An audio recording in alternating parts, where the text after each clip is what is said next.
So, guys, I don't know if you have heard the twin boys who were found unalive up in Bell Mountain in the northeastern part of Georgia in a place called Towns County, a sundown town. Some person says 90 miles or 200 miles from Lawrenceville here in Georgia that they were from. They were on their way to catch a flight to Boston on the 8th of March, on the 8th of March, 2025. Yes, this year. 19 years old. Police report stating that it's a murder-suicide. The family has come out and refuted that statement, said nothing could be further from the truth. Those two boys lived lovingly, never had any issue with each other, had no reason for one to kill the other and then commit suicide. And that they have found a very prominent lawyer to put on this case, to bring the truth to light. That these two boys on the 8th of March was supposed to catch a flight to Boston. And what is amazing is that, because I've been looking into this case and saying what happened prior to them getting to the airport, because if they reach to the airport in Atlanta, nothing would have happened to them. The only thing is that from there they catch the flight to wherever they're going. So something must have happened. Whatever happened to them must have taken place before they got to the airport.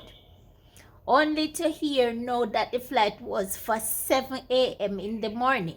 And I'm thinking, well, I know when I'm flying internationally, I have to get to the airport 2 hours before. I don't know if you're traveling locally, if it is the same.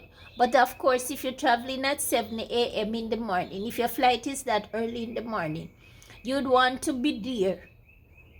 Of course, like say maybe from 5 a.m.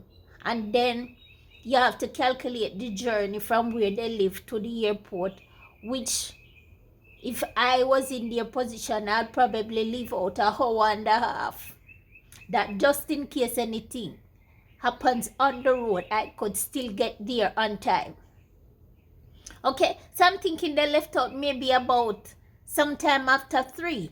So I'm thinking, well, who was transporting these two young men to the airport? Because me as a parent, there's absolutely no way I would put the life and safety of my 2 children in the hands of a total stranger to pay them to take them to the airport that hour of the night. I am taking them myself. And if I can't take them, then a trusted family member would have to take them. But no Uber driver or nothing like that. No paid ride to the airport. Because I'm thinking,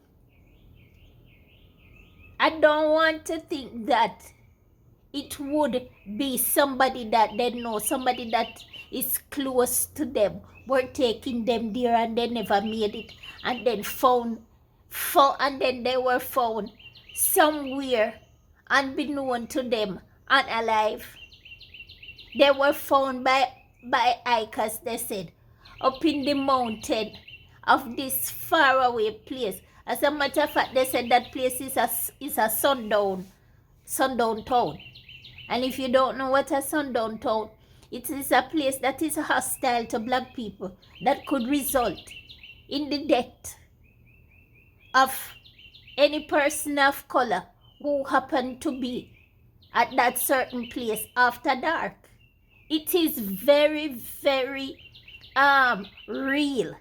It's not a joke. Sundown countries are all over. Sundown towns are all over this country.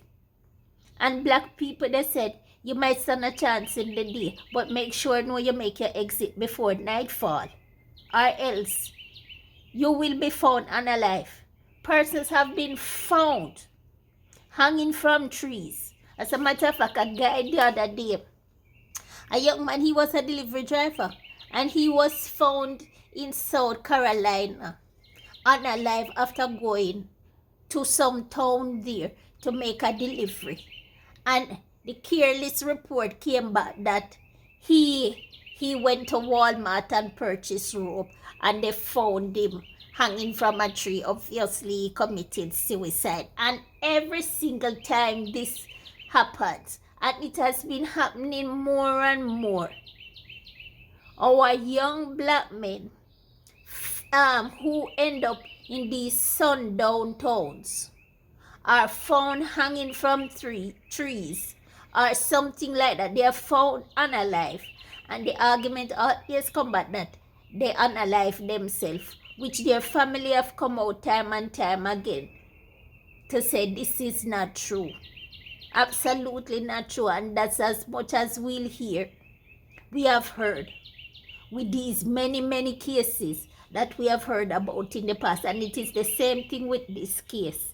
They have come out to say these two young men who have been close from birth up until the time, they never had issues with each other. They don't know that place. It's a small town, it is said, of under 12,500 persons.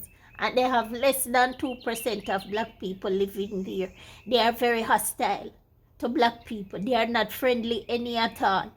They don't know any, that place is not known to them. They were on their way to catch a flight. How did they get there? One white man was charged for photographing the body and distributing it online. And he was charged with that offense, maybe a misdemeanor, and was later released back in the comfort of his home. And then this report come out to say their demise is at their own hands. Huh? So the family is saying absolutely not, absolutely not. But I come back to the point that I don't understand who were taking these boys to the airport, because I was puzzled that when they get into the airport in the daytime, young people, and it's two of them, and they have their cell phone with them. These young people, they have the latest type of cell phone with all kind of location tracking the app on it. And it's two of them. So how could even one person overpower two strong, sturdy young men in daytime? Then I heard that, okay, so this was the flight that they were supposed to take. So more or less, they were on their way to the airport when it was dark. Even if my calculation of time is off, they were traveling to the airport while it was dark, and something happened. Somebody overpowered them, took them to that place and unalived them. And I'm saying, the family, the parents allowed a stranger to take these two boys to the airport. Did they just call an Uber, a paid ride to take them to the airport? I'm saying, which parent does that? Not that hour of the night, even if it's daytime. I'm not trusting anybody with my children. Moreover, at nighttime. If I can't take them, they're not going. Somebody in the family, a trusted family member or myself, would have to take them. Absolutely not. And so the family have come out to say absolutely not. This is not what happened to them. Somebody killed my children, and I'm getting to the bottom of it. And of course, persons were saying, make sure know that they have their organs, because some of these young men in recent past who have been unalive, unexplained, they have come up missing. They have come up with their organs missing. And it is real, it is true.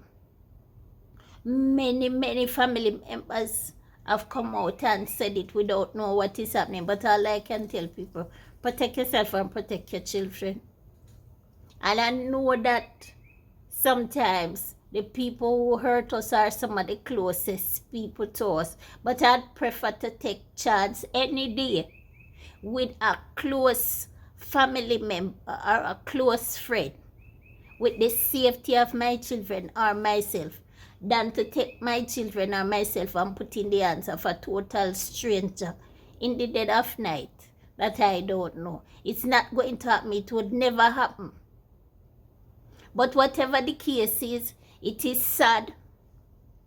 It is sad, and my condolences go out to the parents. We have not heard anything much. We have not heard anything more. I trust and hope that they are investigating this case thoroughly. They have a good lawyer, and I hope they get to the bottom of it, that the truth, what really happened to these children, will come out. We don't want no bullshit argument. We don't want that lame argument. We want to get to the bottom of it, and I hope it is investigated properly. Guys, yeah, I really wanted to talk about this case, and that's as much as is out here for us to dive in, to dig into. Yes, so I'll leave it right here until next time. The channel is Sonia's Adventure. I am Sonia. Thank you so much for always coming back to watch my video. And if you're new to the channel, welcome. Please go ahead and subscribe. Tell somebody else also to subscribe to the channel. If it's your friend, your family, your co-worker, whomever, anybody that you associate with, introduce the channel to them. Okay? And let me see the numbers continue to rise. Alright, we want the channel to grow from strength to strength. Alright, I have a lot of faith in you guys. Please help me. Thank you very much. I love and appreciate all of you. Until next time. Bye-bye for now.